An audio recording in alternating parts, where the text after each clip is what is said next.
Hello my beautiful people, j'espère que vous allez super bien. It's your boy Speed in the building like you always know. Aujourd'hui on est à Accra au Ghana, à l'aéroport international Kotoka International Airport à Accra. Alors aujourd'hui dans cette vidéo nous allons parler du mindset. Oui, le mindset anglophone par rapport au mindset francophone. Oui, il y a une grosse différence. Il y a une grosse différence parce que tout est carrément différent. L'environnement diffère, beaucoup de choses diffèrent, mais nous allons en parler dans cette vidéo. Alors pour ceux qui viennent de tomber sur cette vidéo sur ma chaîne pour la première fois, je m'appelle Speed, je suis youtubeur, vlogueur, voyageur et découverte. Alors ma mission c'est de découvrir et vous faire découvrir aussi. Qu'est-ce qui a initié la création de cette chaîne YouTube? Au début, je voyageais et je faisais des photos, vidéos pour moi-même et je gardais tout. Et un jour, j'ai décidé de créer une chaîne YouTube et de partager ces voyages avec vous, de partager la mentalité et surtout de partager aussi ma vision et ma manière de voir les choses. Alors aujourd'hui, comme je vous l'ai déjà annoncé, nous sommes à l'aéroport Kotoka International Airport d'Accra. Un très bon cadre, hein. Vous pouvez voir, il y a plusieurs choses, les restaurants, des bars, des agences qui sont là et plusieurs services d'immigration, surtout pour le check-in. Il y a plusieurs caisses pour le check-in pour aller un peu plus rapidement parce que c'est des millions et des millions de voyageurs qui passent par l'aéroport international, Kotoka International Airport par an. C'est plusieurs millions de voyageurs qui passent par là. Alors c'est très bien équipé et surtout le service est hyper rapide. C'est rapide, si vous voulez voyager en 30 minutes, 1 heure de temps, vous avez fini votre check-in et voilà, vous pouvez y aller. Alors aujourd'hui, nous allons parler de la mentalité, puisqu'on est au Ghana à Accra, nous allons parler de la mentalité anglophone. Waouh, j'adore, je ne sais pas pourquoi, mais j'adore les anglophones par rapport à leur mentalité, par rapport à comment ils pensent, parce qu'on sent. Si un anglophone est devant toi et qu'il parle, tu sens en même temps que cette personne il a confiance en lui, cette personne a confiance en lui, cette personne dégage une énergie. C'est ce que j'adore chez les anglophones. Par contre, chez les francophones, on a un peu l'impression que ouais, on n'a pas trop confiance en nous. Est-ce qu'on peut maintenant y arriver? Est-ce qu'il y a trop d'est-ce que dans la mentalité française? Alors, pour avoir vécu 2 ans, presque 2 ans à Accra, au Ghana en général, j'ai beaucoup appris de la mentalité anglophone, beaucoup appris d'eux. Parce que c'est des années où je me cherchais, c'est des années de hustling, comme on le dit en durée, des années de hustling où je me cherchais vraiment. Et j'ai passé presque 2 ans ici. Et j'étais super bien au Ghana, super bien à Accra parce que c'est une ville que j'adore par rapport à sa mentalité, par rapport à comment les choses évoluent. Et ici, ce que vous pouvez observer, c'est que la mentalité des jeunes, surtout parce que moi je parle des jeunes, je le dis toujours, je n'ai pas vécu à l'époque de nos parents pour vous dire maintenant, à l'époque de nos parents, voilà l'éducation qu'ils ont reçue, voilà pourquoi ils agissent comme ça. Mais j'ai vécu à l'époque de nos jeunes. Donc là, je peux parler en tant que jeune, je peux parler à l'éducation francophone qu'on a reçue. Voilà, et donc par rapport à cette éducation-là, maintenant, je peux vous donner mes points de vue par rapport à certaines situations de la vie, certains problèmes. Alors, pour les anglophones, vous pouvez voir qu'un anglophone est hyper content de tout ce qu'il fait. Il peut être vendeur à la sauvette, il peut travailler dans une cabine téléphonique, être, je sais pas, nettoyeur, être bureaucrate, banquier. Il est fier de ce qu'il fait, il est content dans son domaine, il est fier de ce qu'il fait. C'est ce que moi j'adore chez eux. Peu importe le boulot qu'ils font, ils sont contents. Et puis la mentalité anglophone, jusqu'à l'école même, chez les anglophones, jusqu'à l'école, on les apprend à créer, on les apprend à entreprendre. Ce qui fait qu'un gars peut avoir son diplôme maintenant dans un pays comme le Ghana, le Nigeria, le Kenya. Il peut avoir son diplôme et faire un chauffeur Uber par exemple, faire un chauffeur Yango par exemple. Il n'a rien à foutre par rapport aux avis des gens. D'autant plus que le boulot lui rapporte de l'argent. Il est bien là-dedans, il le fait bien. Il n'a pas à venir se dire le gouvernement a fait ci, le gouvernement n'a pas fait ça. Non, il est bien dans son boulot. L'économie du Ghana, arrivé à un moment, a beaucoup dégringolé.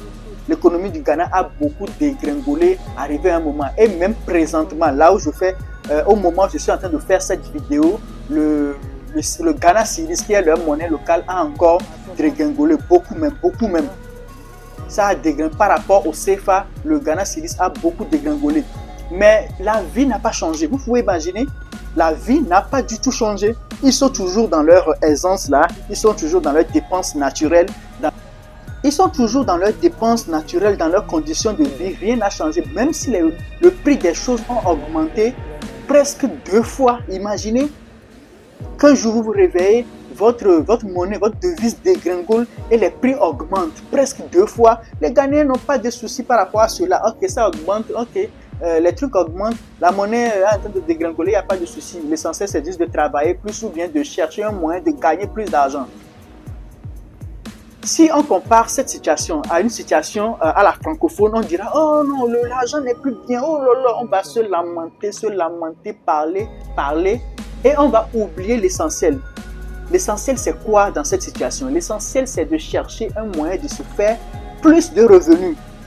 Parce que vous n'avez pas le pouvoir de changer ça, vous n'avez pas le pouvoir de changer la monnaie, vous n'avez pas le pouvoir de remonter du jour au lendemain votre devise.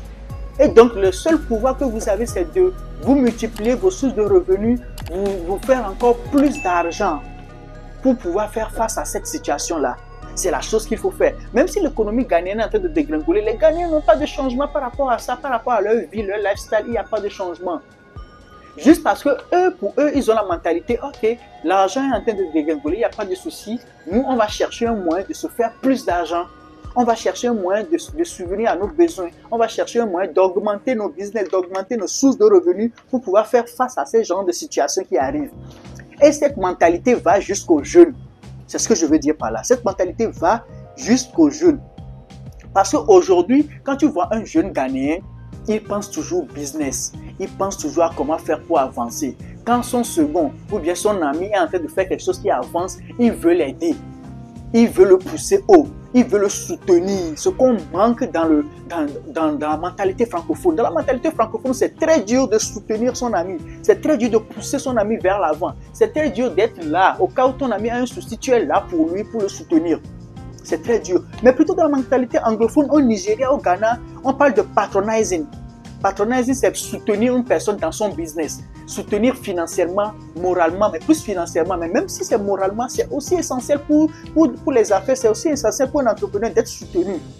Et donc, c'est ce qui manque. Le fait de nous entraider, de pousser, de travailler ensemble. Les Ghanéens sont prêts à travailler ensemble. La mentalité anglophone, ils sont prêts à travailler ensemble, à être ensemble pour évoluer, à construire un business ensemble, à évoluer ensemble, à faire un truc ensemble.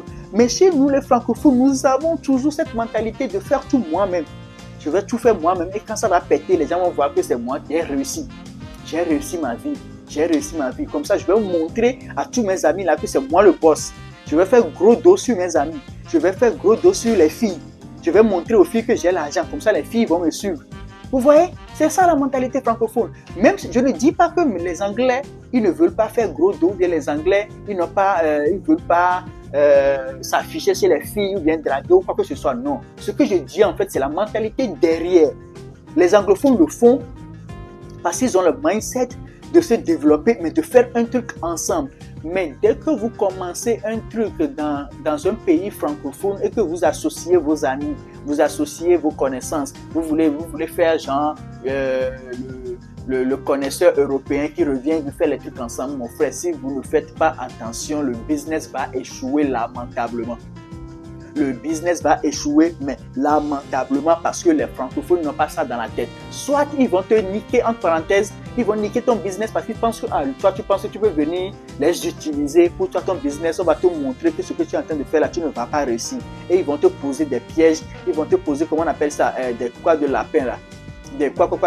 Poser des lapins, plutôt poser des pièges pour que ton business tombe. Et après, ils seront là en train de te rire, en train de se moquer de toi. Mais ce n'est pas ce qui va nous faire avancer.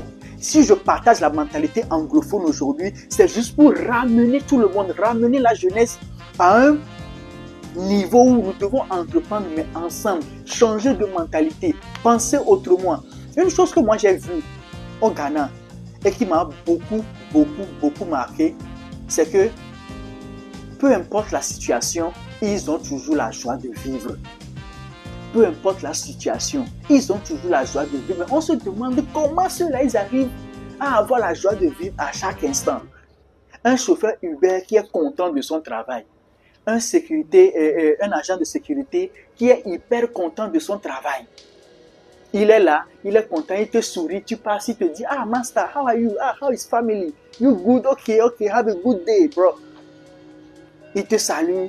Un agent de sécurité te salue, un chauffeur Uber, tu rentres dans l'Uber, tu te demandes, ah master, what's up, what are you doing? Are you going somewhere? What do you want to do in this day?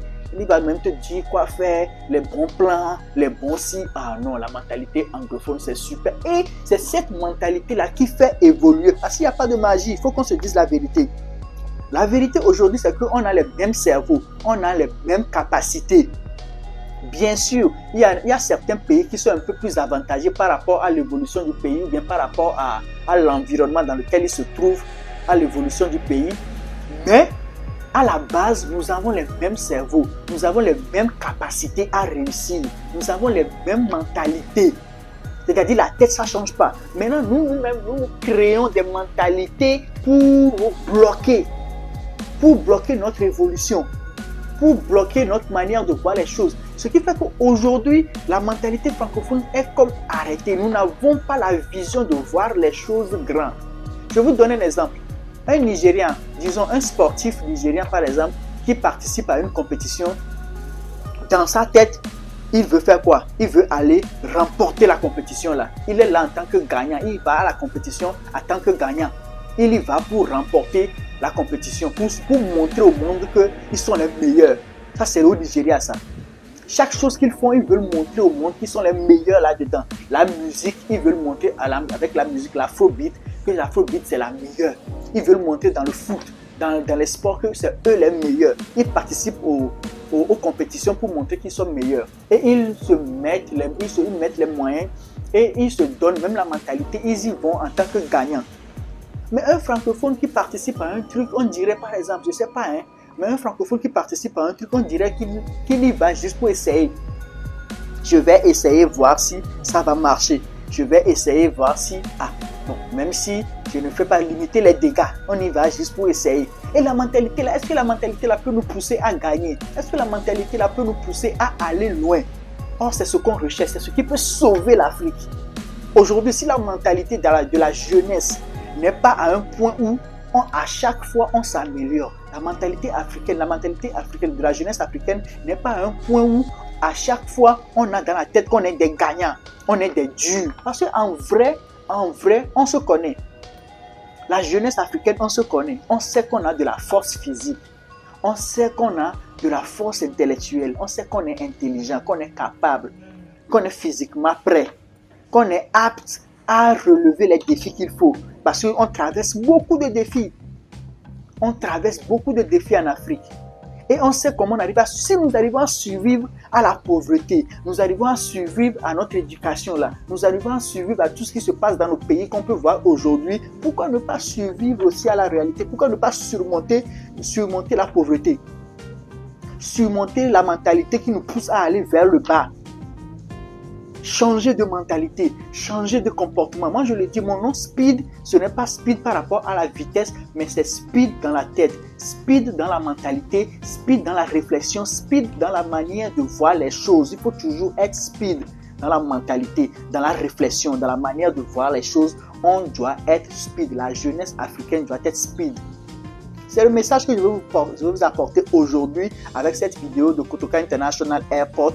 Et j'espère que, en gros, vous avez saisi la mentalité. Les gars, c'est très important de changer de mentalité. C'est très important de chercher grand, d'aller vers l'avant, de chercher gros, de toujours chercher à aller loin, de travailler ensemble. Alors les amis, si vous êtes d'accord avec moi sur ces propos, likez, commentez, abonnez-vous à cette chaîne pour de nouvelles aventures. Let's go les amis! Et surtout, n'oubliez pas, la jeunesse africaine, on a un gros potentiel, mais un gros potentiel. L'avenir de l'Afrique va changer, la jeunesse africaine va changer, je peux vous l'assurer.